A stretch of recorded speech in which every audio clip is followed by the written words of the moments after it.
جو لوگ کہتے ہیں کہ لوگ اسٹیبلشمنٹ کے خلاف ہو گئے ہیں، اصل میں پہلی دفعہ لوگوں کی آنکھوں سے پردہ اٹھ گیا ہے۔ پاکستان میں پہلی بار لوگوں کو احساس ہوا ہے کہ ان کے اوپر ظلم ہو رہا ہے۔ ایک کلاس نے نعرے بنائے ہوئے ہیں، کبھی ہندوستان کا نعرہ، کبھی بلوچ دہشت گردی کا نعرہ، کبھی فاٹا کی دہشت گردی کا نعرہ بنا کر پاکستان کے لوگوں کو غلام بنایا ہوا ہے۔ چند سو ہزار لوگوں نے پاکستان کے لوگوں کی تقدیر پر قبضہ کیا ہوا ہے، لیکن اب لوگ آہستہ آہستہ جاگ رہے ہیں۔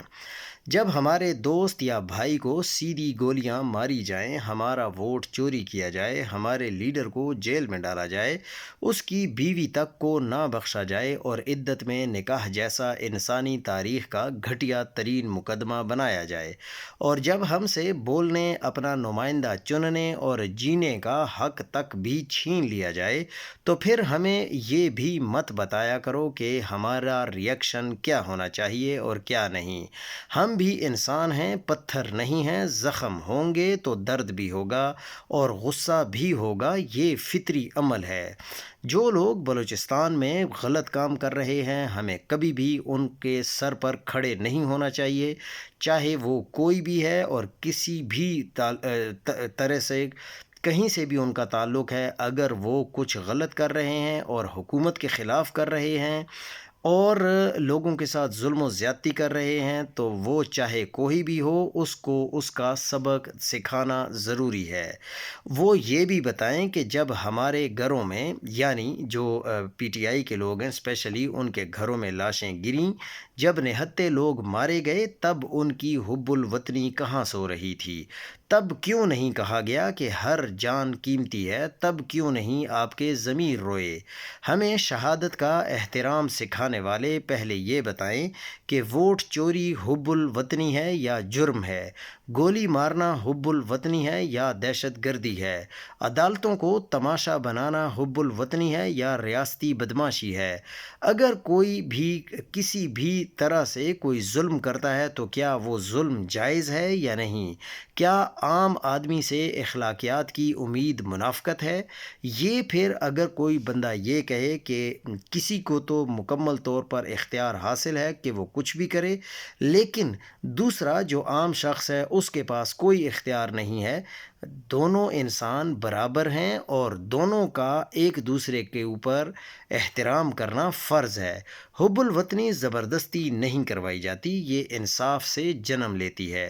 جو ریاست اپنے شہریوں کو دشمن بنائے، ان پر بدترین تشدد کرے، ان کی آواز دبائے اور ان کے لیڈروں کو ڈیتھ سیل میں قید تنہائی میں رکھے، عورتوں تک کو رسوا کرے، وہ یہی ڈیزرو کرتی ہے۔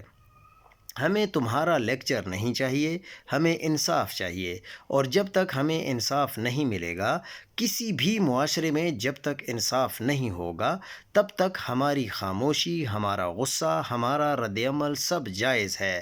قصہ مختصر، اپنے مردوں کی عزت کروانی ہے تو ہم زندوں کی بھی آپ کو عزت کرنی چاہیے۔ کچھ عرصہ قبل جب عمران خان کی بہنیں اڈیالہ جیل میں ملاقات کے لیے گئیں تو ان کی ایک آنکھ سرخ تھی۔ بہنوں نے سرخ ہوتی ہوئی آنکھ بارے پوچھا تو انہوں نے کہا کہ سب ٹھیک ہے، شاید آنکھ کا شیشہ تبدیل ہونے والا ہے۔ ڈاکٹر عظمیٰ خان بولیں، اس طرح کی سرخی صرف اینک کے شیشے کی وجہ سے نہیں ہوتی، اس کا سبب کچھ اور بھی ہو سکتا ہے۔ عمران خان بولے، اس کا سبب شیشہ ہے، مجھے پتہ ہے، میں ٹھیک ہوں۔ ڈاکٹر عظمیٰ نے کہا کہ اس کے لیے تو چیک اپ کرنا پڑے گا۔ اس پر عمران خان ذرا غصے سے بولے، بس اب تم خاموش رہو، میں جو کہہ رہا ہوں وہ سنو۔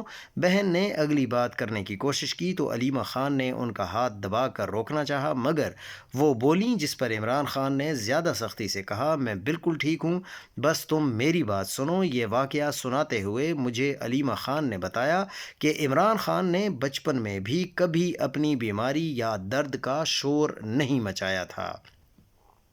اب کہا جا رہا ہے کہ بی ایل اے کے پیچھے ٹی ٹی پی ہے، ٹی ٹی پی کے پیچھے افغانستان ہے، افغانستان کے پیچھے بھارت ہے اور بھارت کے پیچھے اسرائیل ہے، اسرائیل کے پیچھے امریکہ ہے اور امریکہ اور پاکستان دو بھائیوں کی طرح ایک پیج پر ہیں۔ الحاج نیاز الدین مرہٹے نے ایک بار کہا تھا کہ میں ہوا پاگل اس کے پیچھے، وہ ہوئی پاگل کسی اور کے پیچھے، اور پھر وہ ہوا پاگل کسی اور کے پیچھے، اور یوں سارے پاگل آگے پیچھے۔ محترم، ہم سہیل آفریدی صاحب سے اور سلمان اکرم راجہ صاحب سے ایک ریکویسٹ کرنا چاہتے ہیں کہ کپتان عمران خان صاحب کی صحت کا بہت ہی سنگین معاملہ ہے۔ ہر گزرتے دن کے ساتھ ان کی صحت کو لاحق خطرات بڑھ رہے ہیں۔ عمران خان کو فوری طور پر اسپیشلسٹ علاج کی ضرورت ہے۔ عظیم الشان جلسے اور احتجاجات اور شٹر ڈاؤن ہڑتالیں وغیرہ سب چلتے رہیں گے، اور وہ سب کرتے رہیں، کوئی مذائقہ نہیں، لیکن فقط اسی پر انحصار کرنا اور سوچنا کہ اس سب سے کوئی معجزاتی عمل ہو جائے گا اور تب تک خان صاحب کی صحت پر رسک لیا جائے، تو اس سب کا وقت نہیں ہے۔ میں ایک بار پھر آپ سے عاجزانہ درخواست کرتا ہوں کہ آپ عمران خان کی بہنوں اور ڈاکٹروں سے مشورہ کریں اور طبی بنیادوں پر ان کی فوری رہائی کی درخواست کریں۔ آپ سے عاجزانہ اور مؤدبانہ درخواست ہے کہ فوری طور پر درج ذیل اقدامات کریں تاکہ عمران خان کی صحت پر کوئی کمپرومائز نہ ہو۔